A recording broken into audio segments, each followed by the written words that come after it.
Today, I'm very pleased to have with me Karen Betancourt, who is a board director and C-suite executive with 23 years of experience in operations, logistics, technology development and integration, and transition planning. Her unique blend of experience has accelerated organizational performance and driven transformational growth in both private and public companies in the United States and on an international stage. Karen is currently the CEO of Vanguard Medical Logistics, operating in 9 countries in Central America. Before joining Vanguard, Karen was the Vice President of Enterprise Logistics for Cardinal Health and built and led the Enterprise Logistics Operation and Technology teams.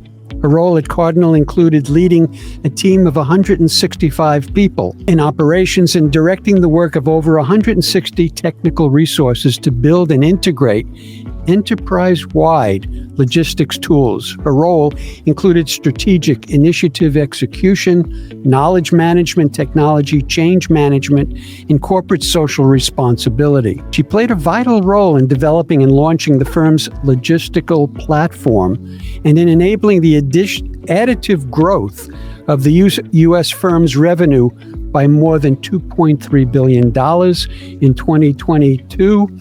And what an amazing history in these 23 years, Karen.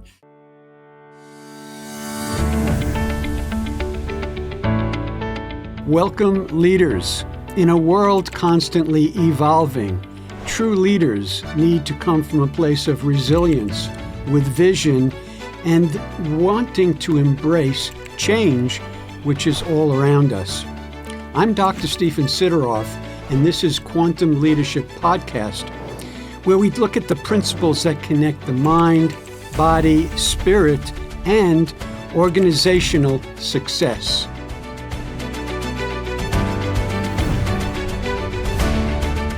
Welcome to my podcast on quantum leadership. Well, thank you so much for having me. I appreciate it. And for the audience, I want to say, yes, I have done those things, but I did them with a lot of additional help.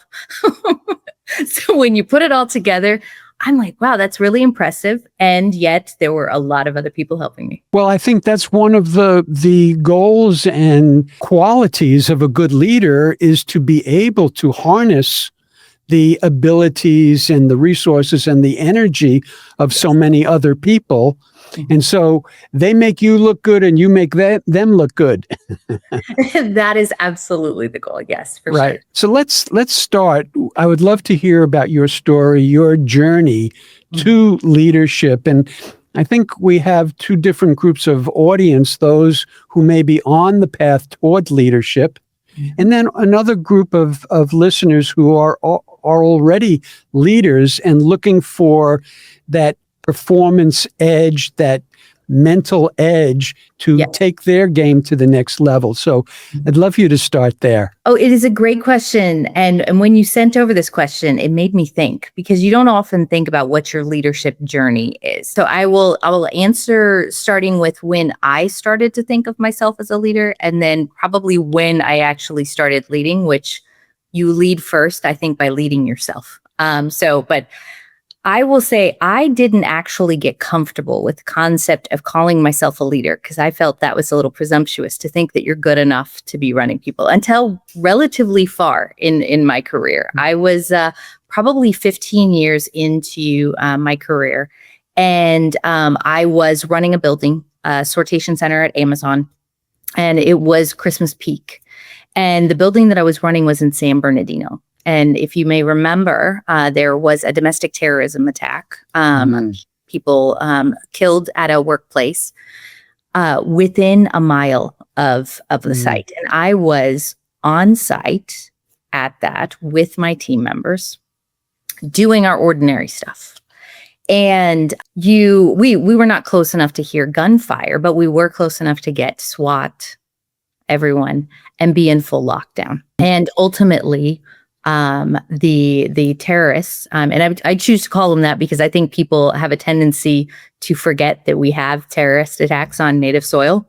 But they were actually shot within a half a mile of the building. So we were on lockdown doing a lot, and I had around 200 people in the building at the time. And looking at that, my first thought was, we take care of everyone, we get everything, we do that. And then I'm doing the very boring senior leadership thing of being on a conference call in the middle of crisis. That is the unglamorous part of being a leader, is that most of the time you're on a conference call or answering emails and sending messages in the middle of a crisis because someone has to be the main point of contact. And in that, there was emotions, and every time I could get away from the call, I was going in and checking on the people around me. But having to tell very, very senior, very, very, very, very senior people in the middle of Christmas, so strategically very important to Amazon. People want their packages. People don't understand or care where buildings are. No, you are not. We are not going to open the building up tonight. We are going to keep our people safe. Not that they were trying to imply that people weren't safe, but telling them no, making decisions about my people, checking in with them, doing all of that, and informing senior leadership at a company that doesn't always take bottoms up leadership to the space was something I did completely without thinking. It was all focused on taking care of the people and doing all of that. And I nailed all of those 15 things, those 15 steps. And it was only several weeks later, as I was dealing with my emotions, because as a leader, you need to shove them aside because what people need to see in that moment is strength and comfort, and they need to be considered, is that I actually started to think, you know what? I am cut out for this. I can do this. I've done it. I needed to have something like that. And it's nothing compared to what so many people in the world deal with. Many, many people lead in far more difficult situations. But being able to have control, take care of it, effectively triage a situation, communicate, and take care of my people was a multi-month process, multi-month space. But from the get-go, I handled it exceedingly well in my own mind. And my own mind and my status of whether I'm doing well is always my kryptonite. I can always think of 17 million ways I could have done something better. But in that moment, in some of the worst and most difficult circumstances, I excelled. And then I knew, even to myself, that I could call myself a leader. I appreciate how you recognize that you have all these different ways that you can be super critical of yourself, but that when you actually engage in a process and do well, that you're able to take that experience that's in real time and say, wait a second, I am capable. And so a lot of people can take that step, but not fully appreciate and take in that success, so that success changes self-perception. Exactly. Yes. I struggled with it, and I would be lying if I said I never struggle with whether I'm doing a good job at all. But prior to that, despite the fact that to all intents and purposes, to many people, I was very successful already. I was already leading. I didn't see it in myself. And with the benefit of time, of course, you always have the ability to look back and go, yes, I am actually something. That's great. And how did that continue to propel you in your journey? So what it did was give me a tremendous amount of confidence as I continued to tackle new and larger things. So shortly after that, I moved into a much larger role where I needed to be able to influence on a global scale, multiple countries, always matrixed organizations without direct authority is my absolute least favorite situation. And yet that is real life. And so taking on more and more complex things when I had a moment where I didn't necessarily know what I was going to do in the next 30 seconds or the next 30 days. I knew that I had gotten through some very, very tough things. I had proven that I could take care of my team.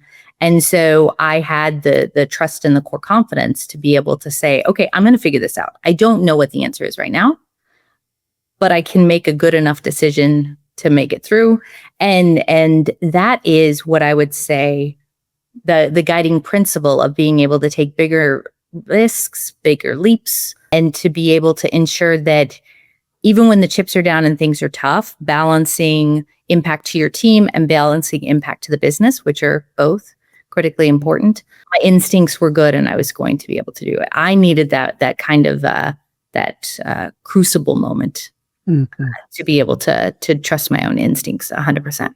Right. So here we're talking about confidence, and as a leader, there's always the potential to be facing a situation that's new for you, that you haven't encountered before. And I would say that's really the one of the keys of good leadership is to have the confidence that even though you're going to be thrown something that you've not dealt with up to that point, that you'll find a way to deal with it. Can you just talk about that notion? Absolutely. I would argue a leader or a manager or a person in a leadership role who is not continually, or at least multiple times a month, encountering situations that they don't and haven't handled exactly the same way is not challenging themselves or their team enough. Because that growth comes from I think there's an old saying that your foot never touches the same river twice, right? Because the water is always moving. So that part's a little bit true. But as you're looking at it, you figured out you may have similar experience, you may have some aspect that you're able to do it. You've proven to yourself and to your team that you can accomplish things even when the path forward in front of you is not crystal clear and not clearly marked out. And if you're only staying on the pre-lit, carefully, landscaped paths, you're probably in for a rougher journey than you think. So let's talk about mistakes. Let's talk about, and I say it in a couple of different ways. One is that as you approach something new, there's always the potential for a mistake since it's something new. And we, on the positive side, in terms of a growth mindset, this is how we learn. We learn from the feedback we get from our actions that helps us determine how to improve. Yeah. And that's a positive way of looking at making mistakes. But how do you handle mistakes in your work? If you're not making mistakes, you're not learning and you're not growing. So you have to remember that. Okay. And you have to, as a leader, you have to embody that for your team. So what I mean by that is you have to make it a safe place to land for other people to make mistakes, to show that mistakes are not only tolerated, they're actually encouraged as long as they're in a learning fashion.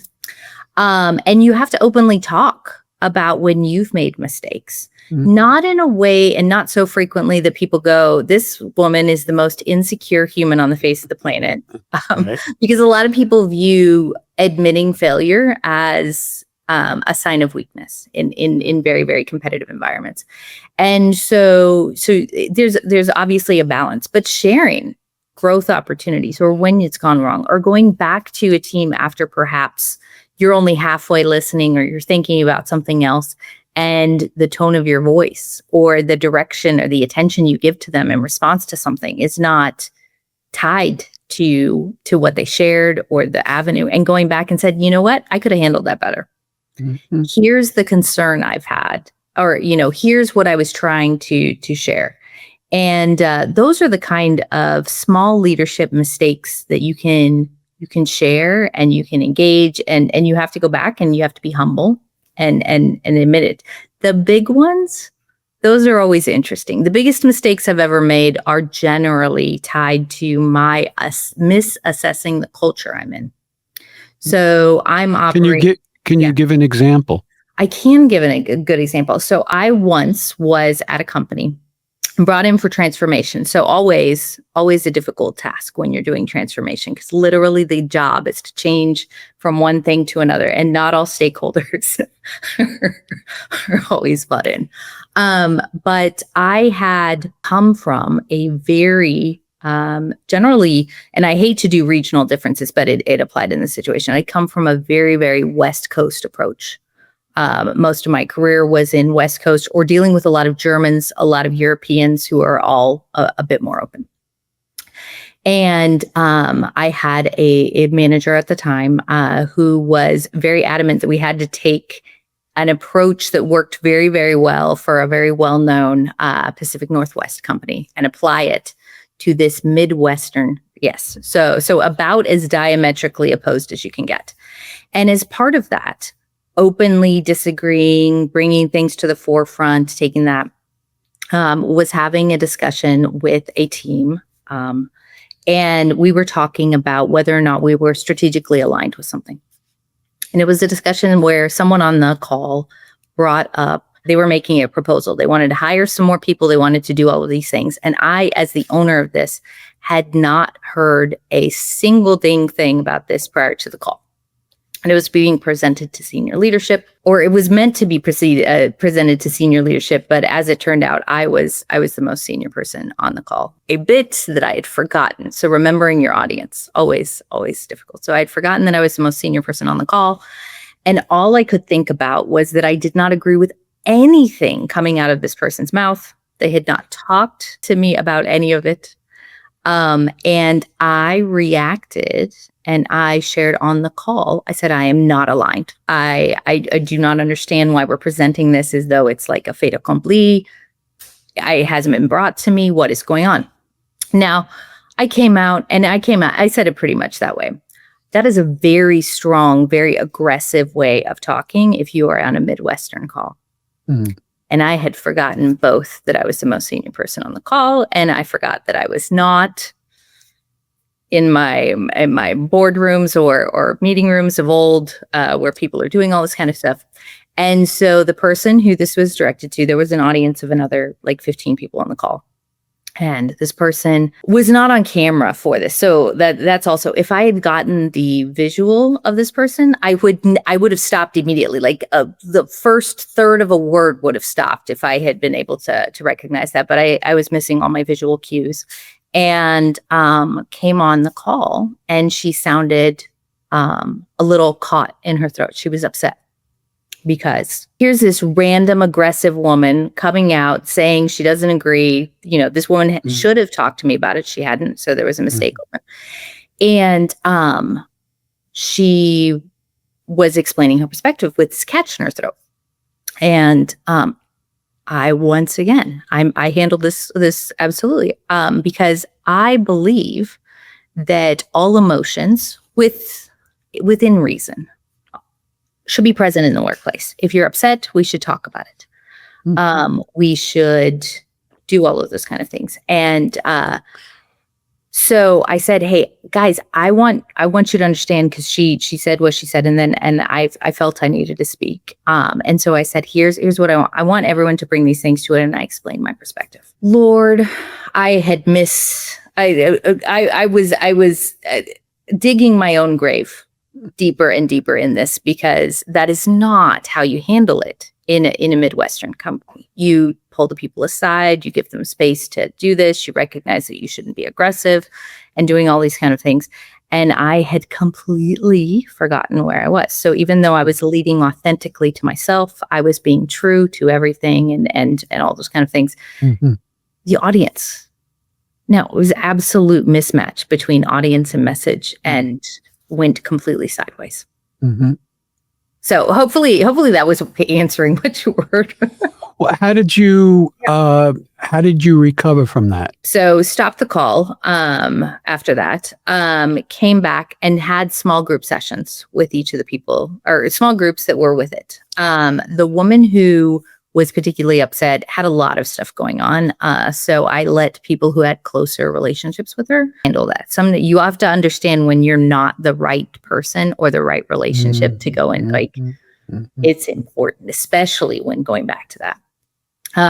So engaged with people, and then had my lessons learned of being more cautious. Implemented that if you're talking, that you need to be on camera. Because I do think that, although I got it completely wrong, so much of communication is in your tone of voice, it's in the visuals, people giving feedback on those kind of ideas. That needs to be done as close to in person as possible. And so if it's on, it has to be cameras on. And then just fessed up that I had misread the situation. Mm-hmm. And that I thought we had gotten more of the cultural change than we really had. And just frankly, I was wrong. And I was too strong in that moment. It was not my finest moment. In my finest moment would always be me tailoring everything precisely to exactly what my audience wants in that moment. Mm-hmm. It was not. And so a mea culpa and a listening tour. So I appreciate a bunch of the things you just said, including how you recognized that there needed to be a repair taking place. So but that you figured out the right way of doing that, small groups, not everybody all together. And then some people may have required someone other than yourself to engage in that process. Mm-hmm. When you recognized your mistake, how did you handle your own sort of self-critical comments, or how did you forgive yourself, so to speak? How did you get past it yourself? I am a person who always struggles to forgive myself. So but with this one in particular, I go and talk to trusted partners, trusted advisors, and I go and I explain what that's doing. I let myself sit with it for a little bit. I don't try to heal it. I'm not going to get over something like that quickly. But I like to sit with the feeling when it comes and it pops up. So acknowledge it in that moment, not try to shove it to the side. That's not productive. But also let myself feel that. And then realize from the gamut of relationships and the reactions that you get after that everyone walked away from that situation with a different perspective. And that just because I'm the one whose the words came out of does not mean my perception of the situation is the truth or the full truth or the entire situation, right? It's right. Everyone has a different impression of everything. So letting it out and acknowledging and feeling it. Great. And I really agree with a few of the things you just said there, including sitting with the feelings. Mm-hmm. I know that when we're sitting with feelings, or when we have feelings, we have to find a way to work through them so that we can let them go. Otherwise, we're just pushing them down, and then they affect us unconsciously. Mm-hmm. One of the ways that I like to suggest to people to get past mistakes is that if there's a cost to the mistake, as which is obvious, what are the lessons you can derive from the experience to balance out the cost? If there's a cost, what is the benefit from it? And I'm hearing that you learned a few things from that experience that you were able to identify. Mm-hmm. And then also, I would so totally agree with your conclusion that you want everybody's faces present in a meeting, because yes, you do get such important feedback simply by watching a person's facial expression, posture, and things like that. Mm-hmm. It is the reason, though, as leaders, we have to understand that meeting Zoom drain or whatever it is real. That you need to ask yourself, do you really have to have a meeting about this? Because I think we lose a tremendous amount when we're all just staring at computers and no one's on camera. And we lose what makes us human. The connectivity and the companionship of meetings is lost. Right. Yeah. And so again, to emphasize, I appreciate how you recognize the importance of feelings and that they play a role. And so let's pay attention to them. Mm-hmm. So, and then the other thing you were talking about is transformation. Yes. And there's so much to talk about around the issue of transformation. Yeah. But one of the things I'm curious about is, if a company is going along and doing well, is there still a role for transformation? Or, what's the balance between stability, let's say, and transformation? I'm being in Los Angeles, I'm a Dodger fan. And today's the first day of baseball. And so the Dodgers won the World Series last year. but yet they didn't in the off season.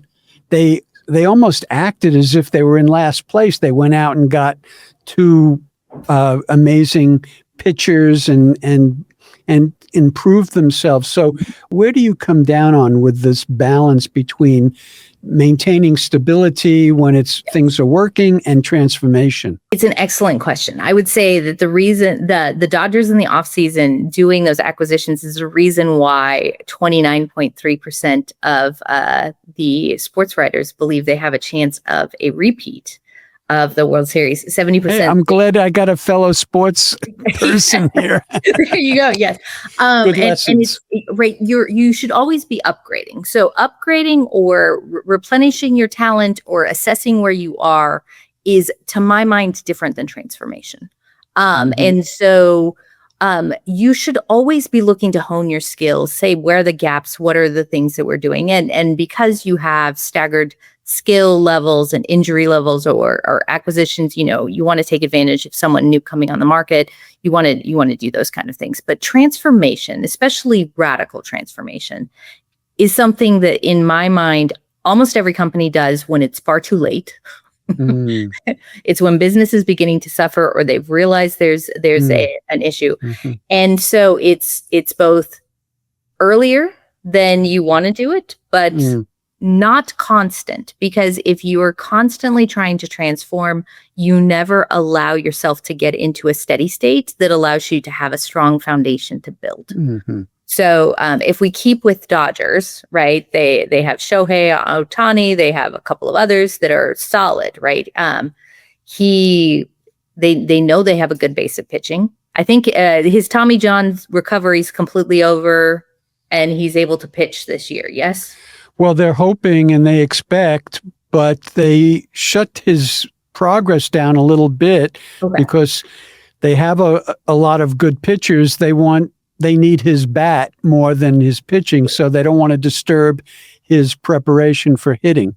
So that's a great example right there, that they're doing a fantastic job of assessing where their talents are at the moment, realizing they want to have maximum flexibility in the future, and selectively acquiring talents, developing talents, so that they have and build on this really solid foundation they have. Right. And I would argue companies absolutely need to do that. The key part of absolutely anything that goes wrong with a transformation effort is generally that you have many stakeholders, and transformation generally means that at least the part of the foundation's getting dug up to build a new foundation. And people look at that through a lens of loss or concern about whether that needs to be done. And the institutional resistance to transformation can be substantial. Right. You're mentioning... I kind of took it left field there. My apologies. No. It's perfect. It's perfect. And you're talking about institutional resistance just now. Yes. And I think that's something that is really important to take into consideration, not just during transformation, but anytime you're looking at a company and you're wanting the company to keep growing and moving out of its existing boundaries, so to speak. Can you talk a little bit about dealing with corporate resistance to any kind of change and growth? It's a great thing. So what the biggest place where everyone who's worked at a very, very large corporation knows that the CEO or C-suite and the board are where the real decisions are made. And so a lot of effort gets put into convincing the C-suite or the board, hey, we need to do this, and all of those kind of things. And too often people look at that as, oh, well, this was a board directive, or this is, so-and-so's pet project, we're going to do that. And they think that generally, if anything's big enough to disrupt a multi-billion-dollar company, there are going to be advocates and detractors. just the reality, right? There are no perfect solutions that everyone goes, oh my gosh, this is the greatest gift ever. I am fully on board. So you're dealing with a project that's going to disrupt something. There are perceived winners, there are perceived losers. And so what a lot of executives get wrong about transformation is they think that the marketing campaign and the effort to change minds and to bring people along stops once you've got board and CEO level approval. And I would argue that that is only the beginning of it.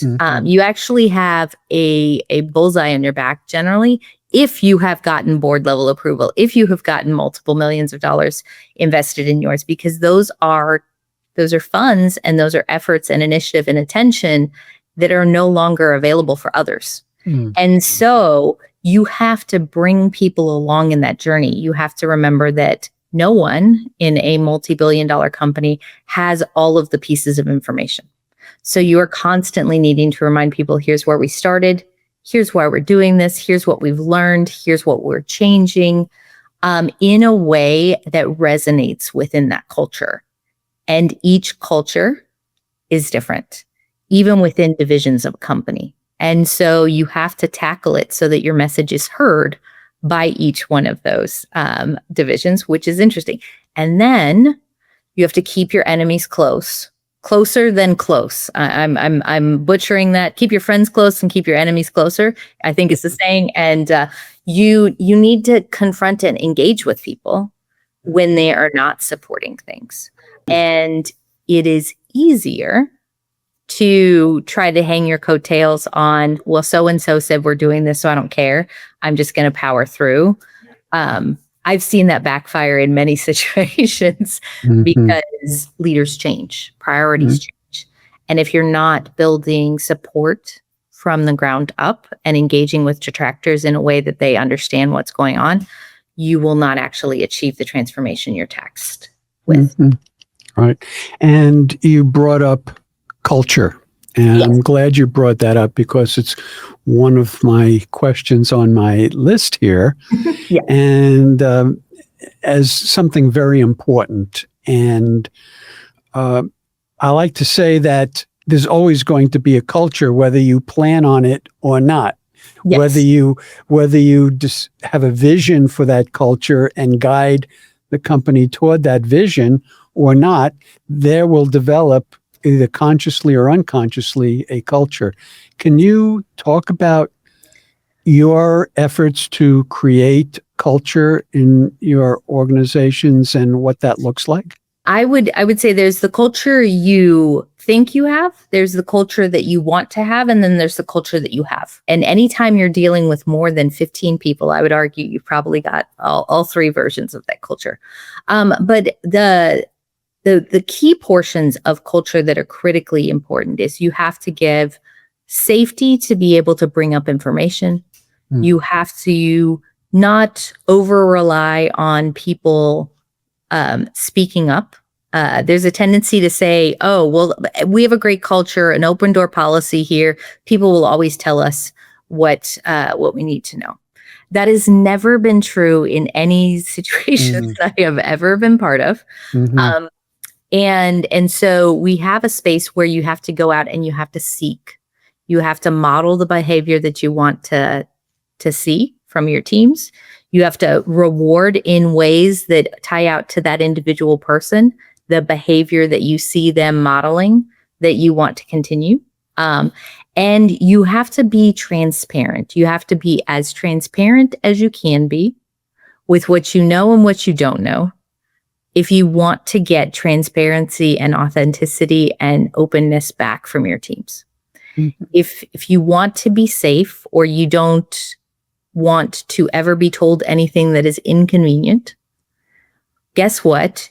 You are building a culture, no matter how much you say we have a wonderful culture, we have a family here, we have all of these kind of things.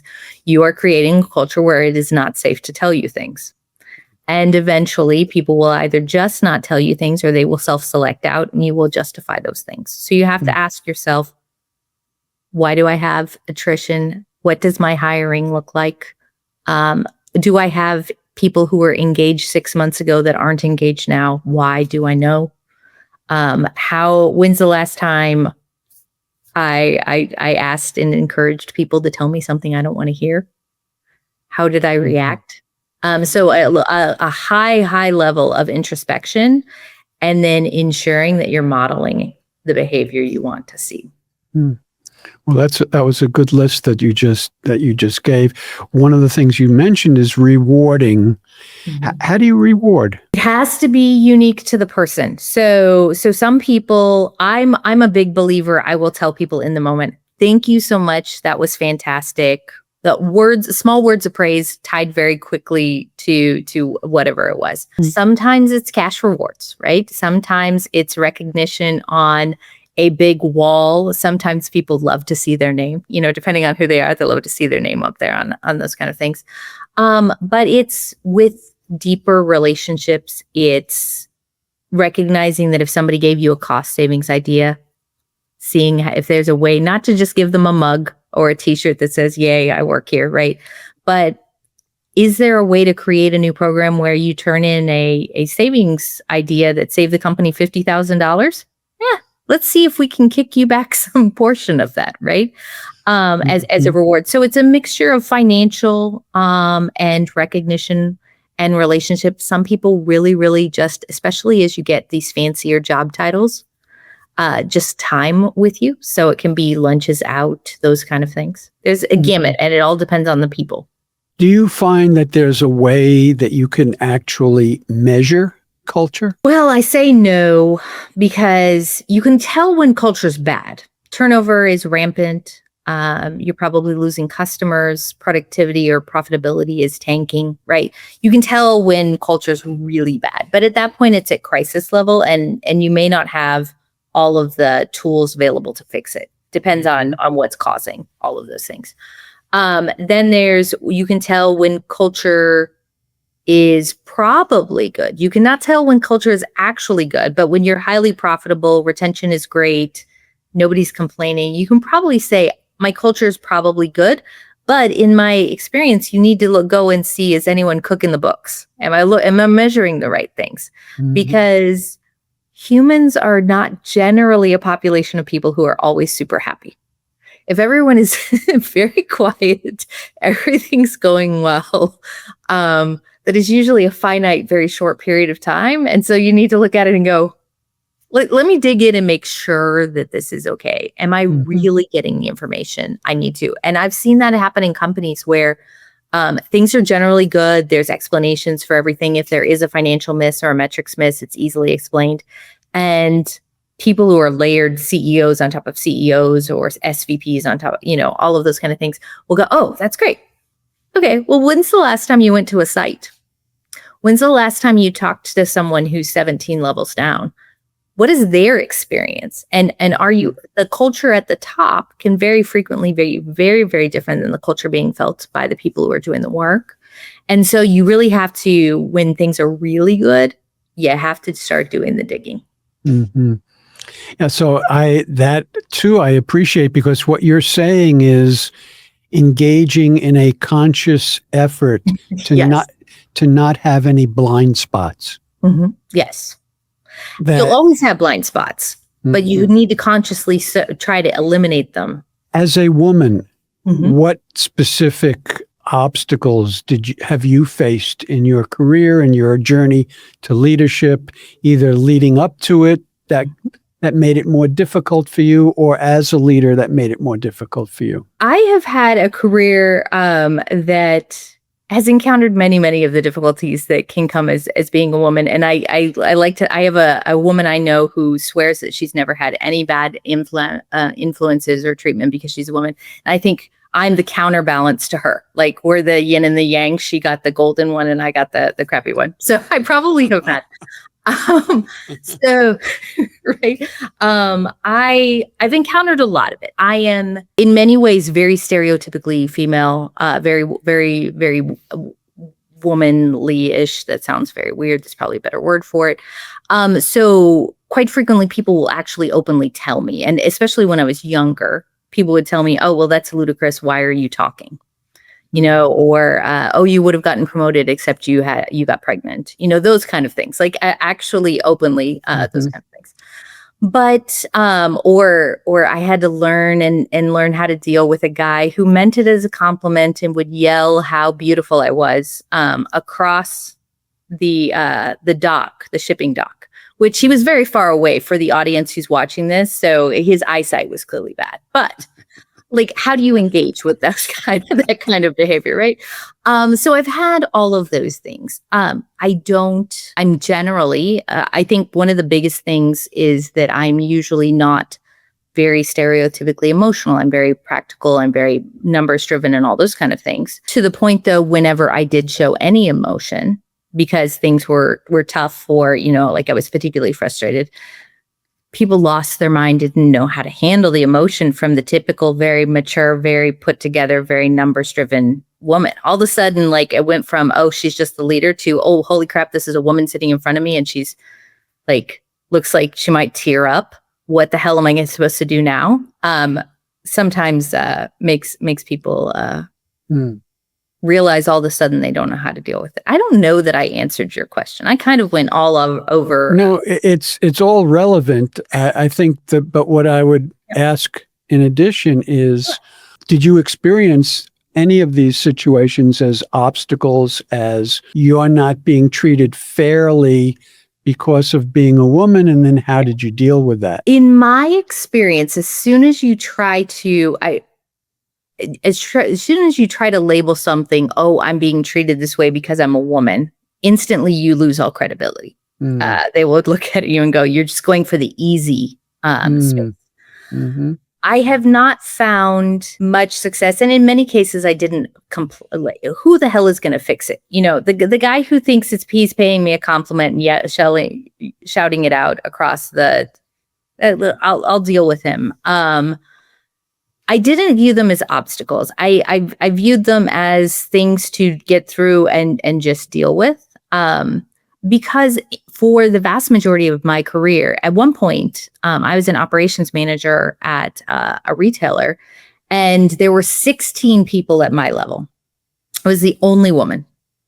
So in that case, it's less about tackling every single thing that's said to me or every situation, and instead looking at how I can make it easier for the next woman to come after me. And she's not going to have it easy if I give up or if I complain about absolutely everything that happened to me or this kind of things. And so I flip back and forth between whether I'm trying to accomplish things just for me, or when I encounter an obstacle, they may knock me out. I may lose the battle in that situation for whatever thing it might be. But my effort will make it easier for the next woman.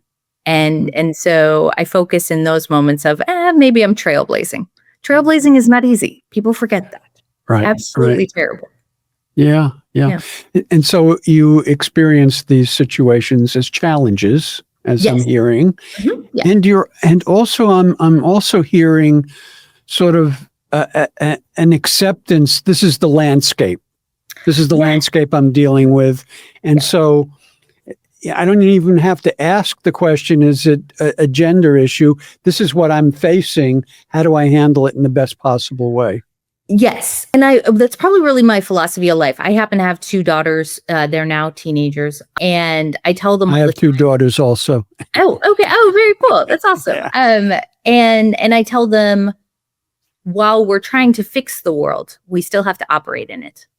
So it's absolutely what you have to operate within the constructs you're in. You can fix it, but you can only fix it once you've accomplished something, you've gotten some influence, you've done something. Yeah. A lot of what you've been saying reflects back on a sense of openness and vulnerability as a leader. Mm-hmm.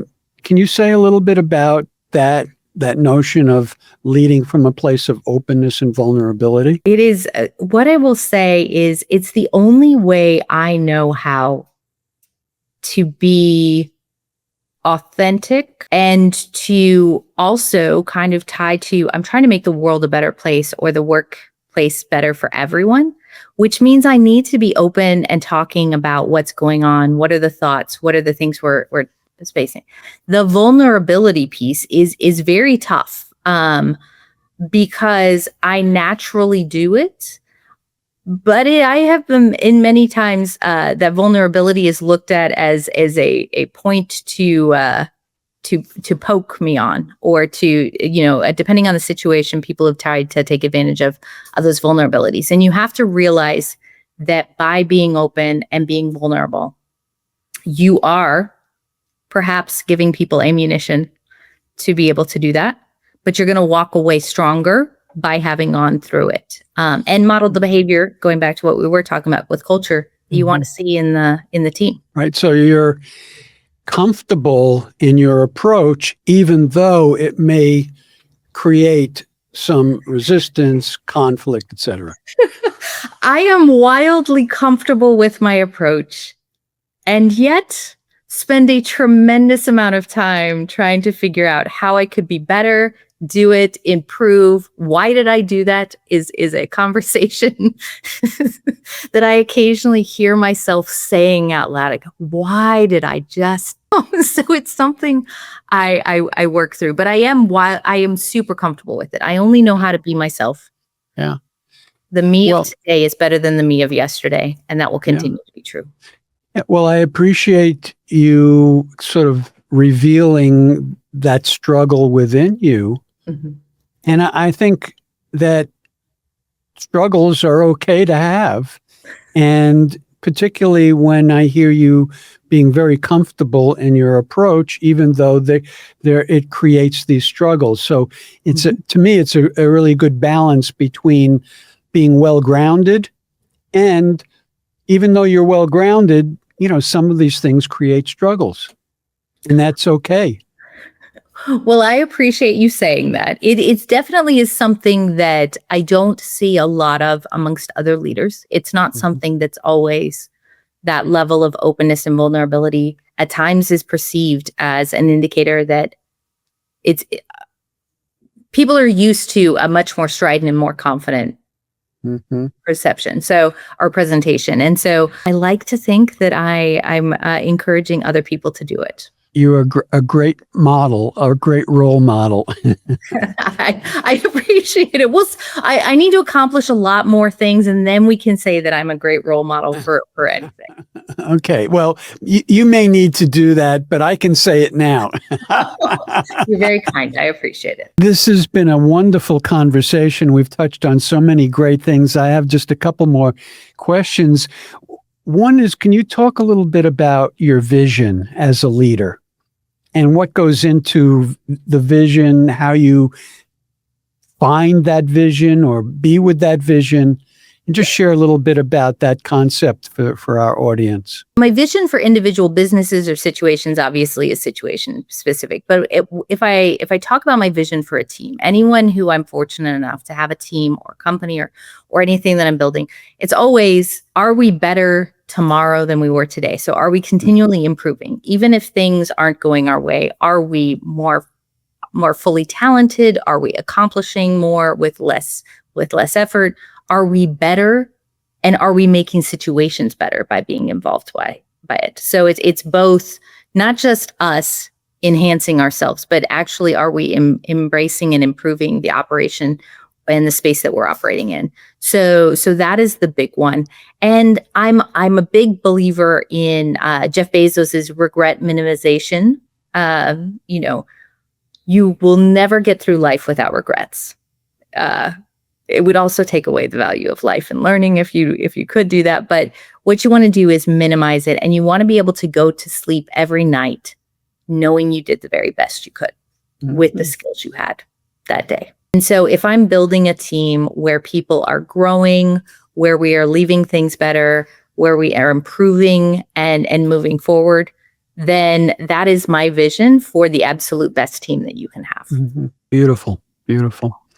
Now, the title of this podcast is Quantum Leadership, and the intention, the goals here are to take some of the lessons from quantum physics, quantum reality, the quantum effect, and incorporate them into new, growing, next level leadership, because that's what the world is demanding right now. And there are a few kind of concepts around this. For example, connectivity, the notion of connection, and the more the connection, the more the quantum leap that you could could make. So that's one thing. And then intention, in my mind, is very important from a quantum perspective, because in quantum effect, you don't, until you observe a situation, there are many possibilities. And Yes. when you observe, the possibilities sort of collapse into one reality. So it indicates that intention, as you approach many possibilities, plays an important role. So I just threw a couple of those out to you. If you can comment, please. Yeah, no, I think you're spot on with it. I think there's the connectivity piece. I think everyone remembering the rule of science, the rule of physics, which is the act of observation changes what's in front of you, is very true. So what I would say with the quantum, and it reminded me of this class I took in undergrad, quantum physics class, actually, and the trains approaching each other and all that kind of stuff. Right. So I got a little lost in that for a moment. But what I would say is all of that requires constantly really bifurcating your attention. So you have to be observing, but you also need to be focusing on connecting dots, looking out for the things you don't know that are going.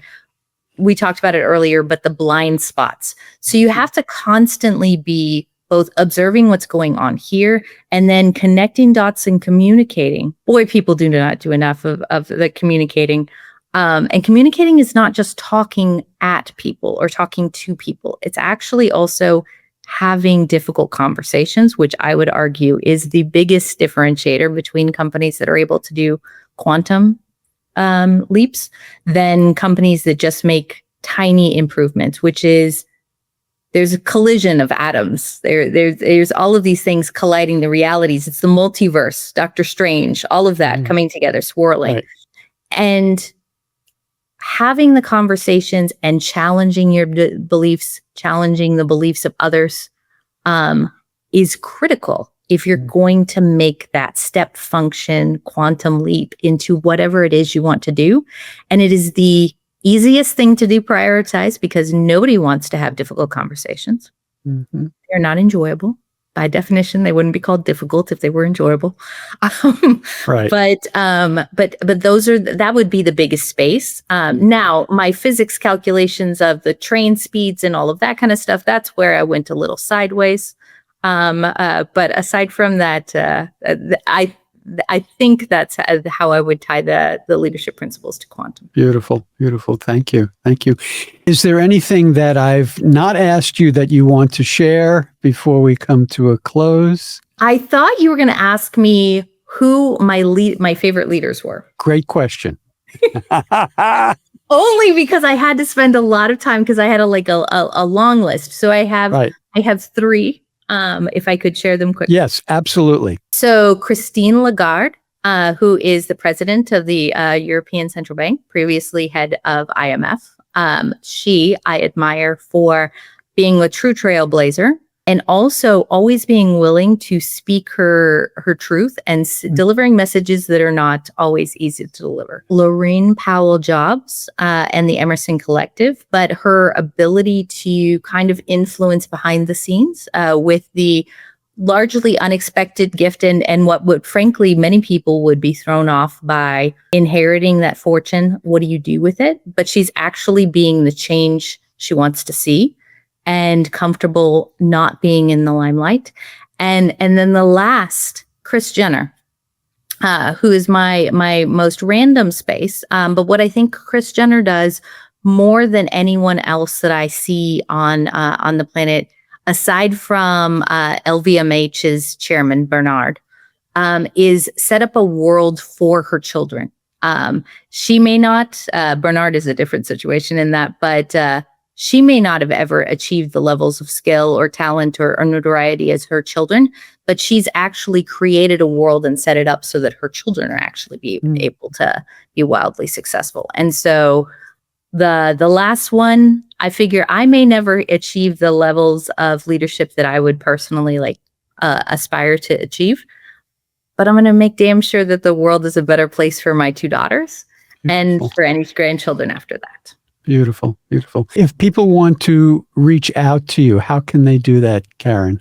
Oh, the best way is through LinkedIn. I am definitely quite active on that, and happy to connect with anyone. Beautiful. Karen, thank you so much. This has been such an invaluable conversation I've had with you. I appreciate it very much. Oh, well, no, thank you. Thank you again for the invite. I really appreciate it. Thank you, everybody, for joining me on this Quantum Leadership podcast. I hope today's conversation has inspired you to think bigger, lead more authentically, and take steps toward meaningful change. If you've enjoyed this episode, please share it with others and make sure you subscribe and go to my website, drstephensideroff.com. Thank you again.